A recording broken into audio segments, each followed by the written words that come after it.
Okay, I know what you're thinking, but hear me out. I'm not straight phobic. I have straight friends, I promise.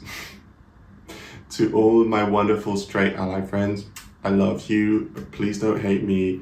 But I just want to say something that needs to be said. It's true. I, I do think this. I don't want more straight friends. I'm sorry. Come for me. Say what you want in the comments. I embrace it all. This is not defining, though, the place where we go into those things which are a little bit difficult to say. We explore those kind of gray areas and those slightly more kind of complex issues. So I really want to speak from my heart as a queer person, right? And say this thing, which is real to me. Let me know what you think. I am 36 and I have had the pleasure of having wonderful, wonderful friends. And again, friends, love you. Don't hate me.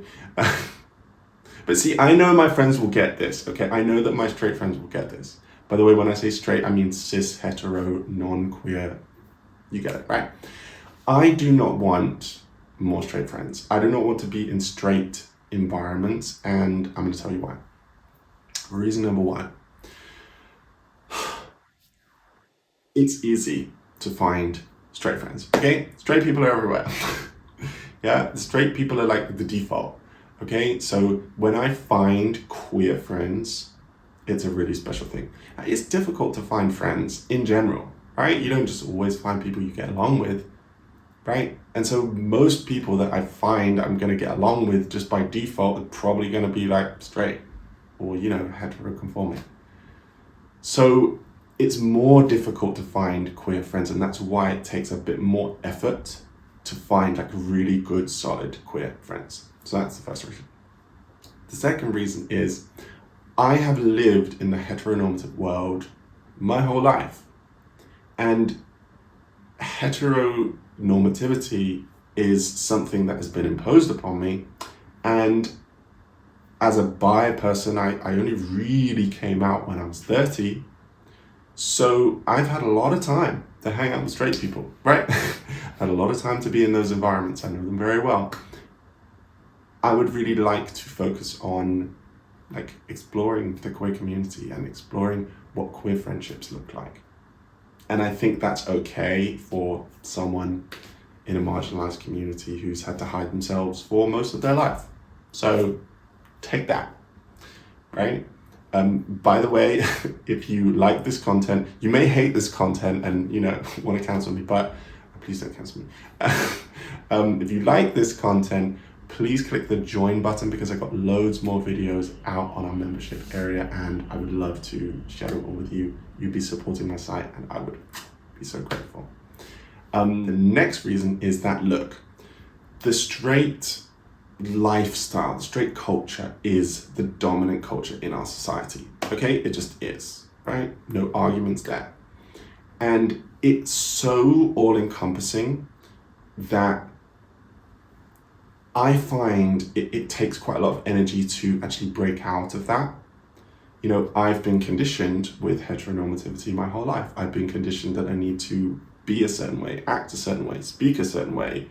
I've been conditioned that I need to have particular types of friends of particular types of genders, and I need to behave with other genders in another way. So all of that has just been imposed upon me since birth. Okay, so I can be in that, right?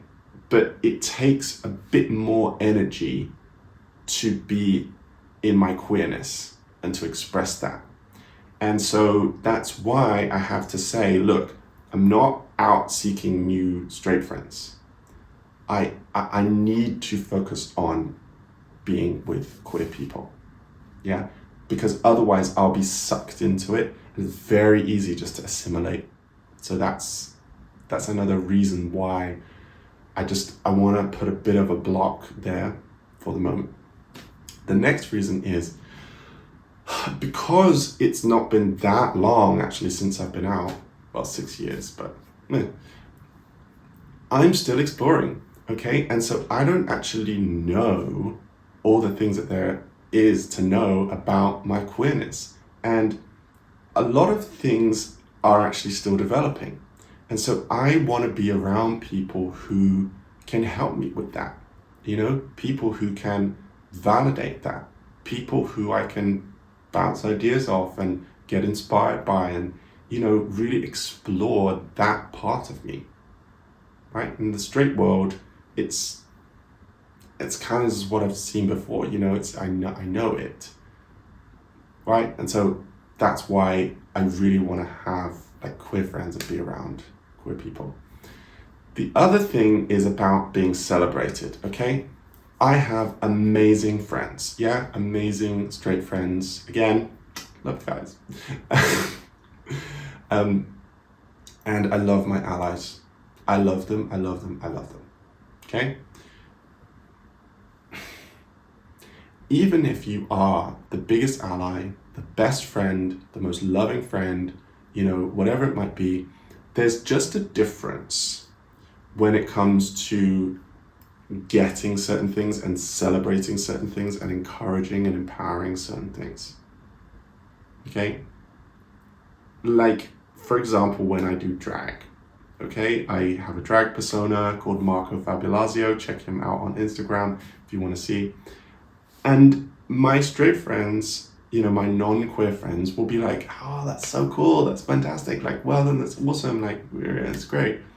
And it's so lovely. But my queer friends, they will just be like, girl, like, yes. And they will know all of the references and they will know where it comes from. And when I talk about my aesthetic, they'll be like, yeah, totally, I get, yeah. Like, they get it. Do you know what I mean? There's just a getting it that you can't learn. And it comes from shared experience and it comes from shared culture. And it's so important to me and I just love it. So even if you have like fabulous straight friends, it's not the same. And then finally, this is an interesting one. Okay, so I'm a bit of a fluid, non-defining kind of bi plus-ish, asexual-ish, polyam-ish person who kind of, I don't fit in the structures of hetero cis normativity. I'm kind of on the spectrum.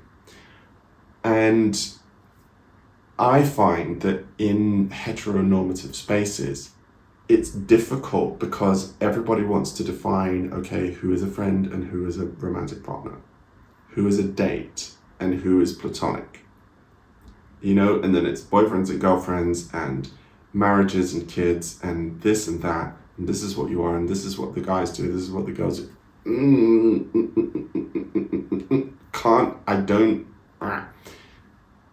Even in the queer community, that kind of gets pulled over, and there's a lot of those conventions and traditions that exist in our community as well. And even within the queer community, I have to kind of like come out of that a bit because I'm like deeply queer, and so that's something I struggle with even within the LGBT community. So I can't even fathom building friendships or relationships or whatever that might be in the straight community. I can't even do it in the queer community. So I just need deeply queer people around me so that I can kind of navigate that. And I guess as well, the last thing I'll say is that I'm afraid, I'm still on a journey, I'm afraid to say things. I'm afraid to talk about guys that I might find attractive. I'm afraid to talk about certain things or to wear certain things in certain situations. And I think I need a really, really open space. I need people who get it, so that I don't feel afraid of that. And I think that anybody who feels those things is allowed to feel those things. I think anybody who feels the way I do is valid. Now, if anybody comes for me in the comments and says, how would you feel if straight people said that to you the other way around? You'll be deleted and blocked, because I'm not even going to go into that. That's for another video. Anyway, let me know, am I crazy? Do you hate me? Am I cancelled? Let me know how you feel. How do you feel as queer people, as straight people, as allies? I want to know. Let me know in the comments. Please subscribe, because we've got loads more content coming out. And if you want to know why I don't date straight women, then check out this video, and I will speak to you again very soon. Thanks for listening. Bye for now.